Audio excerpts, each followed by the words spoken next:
Iniutos ni US President Donald Trump ang paglalabas ng mga dokumento ng gobyerno tungkol sa mga alien o yung mga unidentified flying objects o UFO. Sa isang social media post, sinabi ni Trump na ipapalabas niya sa Pentagon at iba pang ahensya ang mga impormasyon dahil isa na raw itong importanteng usapin.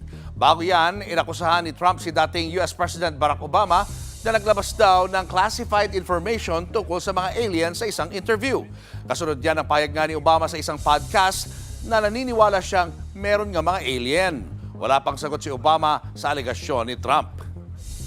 So aliens are real? Well, I don't know if they're real or not. I can tell you he gave classified information. He's not supposed to be doing that.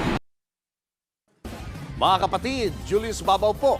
Para sa komprehensibo at makabuluhang balitaan at talakayan, mag-follow at mag-subscribe na sa social media pages ng News 5.